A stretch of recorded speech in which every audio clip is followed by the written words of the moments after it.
नमस्कार. आजच्या व्हिडिओमध्ये मी तुम्हाला रथसप्तमीच्या दिवशी सूर्याची पूजा अगदी सोप्या पद्धतीने कशी करायची हे सांगणार आहे. त्याबरोबरच या दिवशी अजून काय काय करायचं याबद्दलची संपूर्ण माहिती सांगणार आहे. पण त्याआधी तुम्ही चॅनलवरती नवीन असाल तर चॅनलला लाईक करा आणि सबस्क्राईब देखील करा. कमेंटमध्ये श्री स्वामी समर्थ किंवा ओम सूर्याय नमः लिहायला विसरू नका. माघ महिन्यातील शुक्ल सप्तमीला रथसप्तमी साजरी केली जाते. यंदा रविवार दिनांक 25 जानेवारी 2026 रोजी रथसप्तमी आलेली आहे. या दिवसापासून सूर्य आपल्या रथात बसून प्रवास करतो.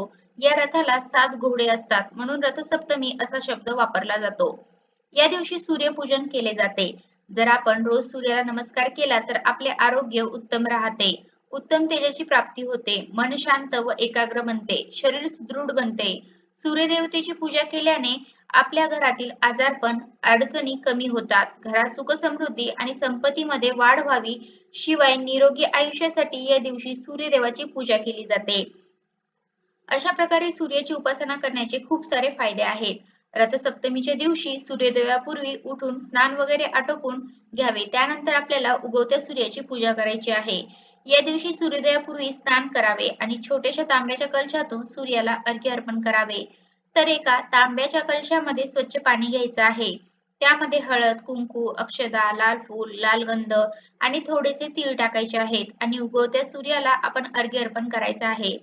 सूर्याला अर्घ्य अर्पण करण्याचेही तेवढेच फायदे आहेत. त्यामुळे शक्य झालं तर तुम्ही दररोज एका छोट्याशा तांब्यामधून सूर्याला अर्घ्य अर्पण करत जा. नसेल तर या दिवशी मात्र आवर्जून करा. अर्घ्य अर्पण करताना आपले तोंड पूर्वेकडे करून पाणी अर्पण करायचं आहे. यावेळी तुम्ही सूर्याचा मंत्र म्हणू शकता. ओम सूर्याय नमः, ओम सूर्याय नमः, ओम आदित्याय नमः, ओम आदित्याय नमः, ओम नमो भास्कराय नमः, ओम नमो भास्कराय नमः, अर्घ्यम समर्पयामी हा मंत्र तुम्ही म्हणू शकता. अर्घ्य अर्पण केल्यानंतर मग आपल्याला रथसप्तमीची पूजा करायची आहे. रथसप्तमीची पूजा ही सकाळीच करावी. एक पाट मांडून त्यावरती स्वच्छ वस्त्र टाकायचं आहे. तुम्ही पिवळ्या रंगाचं वस्त्र देखील वापरू शकता, पण ग्रामीण भागामध्ये ही पूजा अंगणात तुळशीजवळ, वृंदानाजवळ मांडतात. पण शहरामध्ये फ्लॅट सिस्टीममुळे घरच्या घरी तुम्ही तुळशी वृंदावन ठेवून त्याच्या बाजूला ही पूजा मांडू शकता. तर कोणतीही पूजा आपण अग्निदेवतेच्या साक्षीने करतो. त्यासाठी पाटावरती दिवा ठेवून तो दिवा प्रज्वलित करून त्याची पूजा करून घ्यायची आहे. त्यानंतर आपण गणपती बाप्पाची स्थापना करायची आहे. पाटावरती जोड विड्याचं पान ठेवून त्यावरती अक्षता ठेवून हळदी कुंकू वाहून आपण गणपती बाप्पाची स्थापना करायची आहे. गणपतीला आधीच अभिषेक करून घ्यायचा आहे पाण्याने आणि पंचामृताने आणि त्यानंतर पाटावरती स्थापन करायचं आहे. त्यानंतर गणपती बाप्पाची देखील विधिवत पूजा आपल्याला करून घ्यायची आहे. गणपतीला हळदी, कुंकू, अक्षता वाहायच्या आहेत. लाल फूल व्हायचं आहे, धूप दीप ओवाळायचा आहे आणि गणपतीला गुळ खोबऱ्याचा नैवेद्य दाखवायचा आहे. नैवेद्य दाखवताना तुम्ही ओम गण गणपतये नमः, ओम गण गणपतये नमः हा मंत्र म्हणायचा आहे.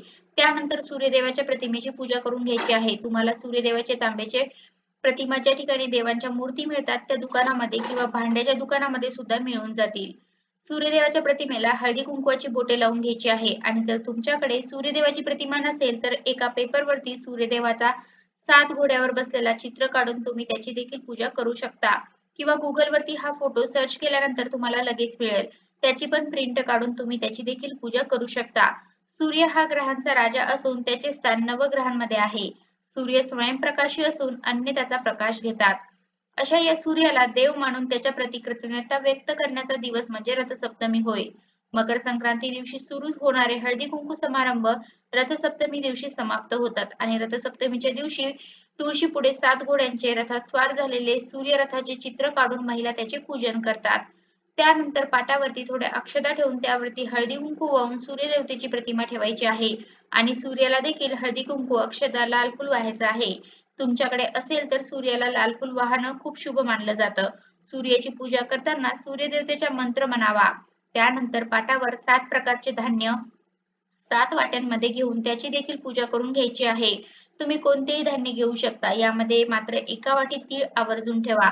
कारण या महिन्यामध्ये तिळाला खूप जास्त महत्त्व असते. कारण सूर्यदेवाच्या रथाला असणारे 7 घोडे, आठवड्याचे 7 वार आणि 12 चाके 12 राशी दर्शवतात. या 12 राशीचे प्रतीक म्हणून 12 प्रकारच्या धान्याच्या राशी मांडून त्यांची पूजा केली जाते. म्हणजे आपण 7 किंवा 12 प्रकारच्या धान्याच्या राशी मांडून किंवा असं सुगडामध्ये किंवा वाटीमध्ये ठेवून त्यांची देखील पूजा करून घ्यायची आहे. मांडलेल्या धान्यांच्या वाट्यावर हळदी कुंकू अक्षता लाल फूल वाहून त्याचीही पूजा करून घ्यायची आहे. अनेक स्त्रिया माघ शुद्ध प्रतिपदेपासून उपवास करतात ते रथसप्तमी पर्यंत उपवास धरतात. हे सूर्यनारायणाचे व्रत आहे. हे उपवास केल्यामुळे सुख समृद्धी व आरोग्य संपत्ती आणि सौभाग्य प्राप्त होते अशी मान्यता आहे. त्यानंतर गेरू सावरून घ्यायचा आहे. तिथे सूर्यदेवतेचा रथ काढायचा आहे. तुम्हाला जमेल तसा तुम्ही रथ काढा. रांगोळीने किंवा जर तुमच्याकडे अंगण असेल तर अंगणामध्ये तुळशीभोवती गायीच्या शेणाने सडा टाकून घ्यायचा आहे. सूर्यनारायण रथात बसलेले आहेत अशी रांगोळी काढून घ्यायची आहे. शहरामध्ये हे सर्व शक्य नाही तर तुम्ही तुमच्या घरासमोर किंवा तुळशी समोर सुद्धा अशी रांगोळी काढू शकता आणि तिथे पण पूजा करू शकता किंवा फक्त रथ काढायचा आहे आणि त्यामध्ये सूर्यनारायण दाखवायचे आहे. या रथाला 7 घोडे असतात. जर तुम्ही रांगोळीमध्ये निपुण असाल तर या रथाला तुम्ही 7 घोडे पण काढू शकता. आणि जरी तुमच्याकडे सूर्यदेवतेची प्रतिमा फोटो नसेल तर तुम्ही रांगोळीने सुद्धा सूर्याची प्रतिमा काढू शकता आणि रथ काढू शकता आणि त्याची देखील पूजा करू शकता. शेवटी भावना महत्वाची आहे. या दिवशी आदित्य रानूबाईची देखील पूजा केली जाते. तुम्ही रांगोळीने गोपद आणि आदित्य रानूबाईची प्रतिमा काढून त्यांची देखील पूजा करू शकता. सूर्यदेवता सतत या रथात विराजमान असते. देव देवळात असल्यामुळे ज्या प्रकारे देवळाला महत्त्व प्राप्त होते तसेच महत्त्व सूर्याच्या रथाला आहे. त्यामुळे रथसप्तमीला सूर्याच्या उपासनेबरोबरच प्रतिकात्मक रथाचेही पूजन केले जाते. रथसप्तमी हा सूर्याच्या उपासनेचा दिवस आहे. या दिवसाचे व्रत म्हणून महत्त्व आहे. या पूजनाने समृद्धी प्राप्त होते. आदित्य आणि कश्यप यांचे पुत्र सूर्य यांचा हा जन्मदिवस मानला जातो. त्यामुळे या दिवशी विशेष करून सूर्यदेवतेची पूजा केली जाते.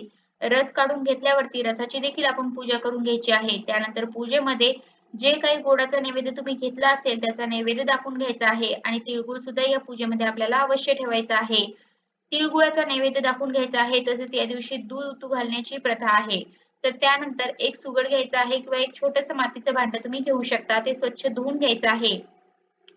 त्याला हळदी कुंकवाची बोटे लावून घ्यायची आहे. खरं तर अंगणामध्ये गोवऱ्या पेटून त्यावरती हे दूध उतू घातलं जातं. पण आता फ्लॅट सिस्टीममुळे हे सगळं काही आपल्याला शक्य नाही. तर मग गॅस शेगडी स्वच्छ करून गॅसची देखील हळदी कुंकू अक्षदा लाल फूल वाहून पूजा करून घ्यायची आहे. आणि त्या सुगडामध्ये आपल्याला 1 चमचाभर तांदूळ आणि 1 चमचाभर साखर टाकायची आहे आणि अर्धे सुगड भरेल इतकं दूध त्यामध्ये टाकायचं आहे आणि त्याची खीर बनवून घ्यायची आहे. म्हणजे गॅस चालू करायचा आणि ते दूध उतू जाईपर्यंत म्हणजे अग्नीला समर्पित होईपर्यंत तापवायचं आहे. दूध उतू गेल्यावर गॅस बंद करायचा आणि त्यानंतर त्याचा नैवेद्य म्हणजे त्या खिरीचा नैवेद्य सूर्यदेवाला दाखवायचा आहे. आपण ज्या ठिकाणी पूजा मांडलेली आहे त्या ठिकाणी तुम्ही हा नैवेद्य दाखवू शकता किंवा सूर्यदेवाला पण दाखवू शकता किंवा नसेल जमत तर मग शिऱ्याचा वगैरे नैवेद्य पण तुम्ही दाखवू शकता. आणि जर तुम्ही गौऱ्या घेतल्या असतील तर आधी हळदी कुंकू अक्षदा फूल वाहा आणि मगच ते सुगड त्यावरती ठेवा आणि मग दूध उतू घालवा. त्यानंतर आपल्याला तुळशीची सुद्धा पूजा करून घ्यायची आहे. तुळशीला सुद्धा हळदी कुंकू अक्षता फुले वाहून आपल्याला तुळशीची देखील पूजा करून घ्यायची आहे. सर्व पूजा झाल्यानंतर शेवटी मनोभावे नमस्कार करून आपल्यासाठी, मुलाबाळांसाठी व आपल्या कुटुंबासाठी चांगल्या आरोग्य प्राप्तीची मागणी करायची आहे. जी रथसप्तमीची पूजा मांडलेली आहे ती त्या दिवशी संध्याकाळी उचलू शकता किंवा दुसऱ्या दिवशी सकाळी पण उचलली तरीही चालेल.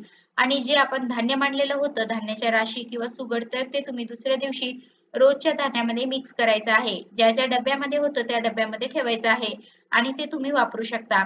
आणि खिरीचा नैवेद्य सूर्यदेवतेला दाखवून त्यानंतर घरातील सर्वांनी प्रसाद म्हणून घ्यायचा आहे. तर अशा प्रकारे आजच्या व्हिडिओमध्ये मी तुम्हाला रथसप्तमीच्या दिवशी सूर्याची अगदी सोप्या पद्धतीने पूजा कशी करायची हे सांगितलेलं आहे. त्याचबरोबर या दिवशी अजून काय काय करायचं याबद्दलची संपूर्ण माहिती सांगण्याचा प्रयत्न केला आहे. कसा वाटला तुम्हाला माझा आजचा व्हिडिओ कमेंट करून नक्की सांगा. धन्यवाद.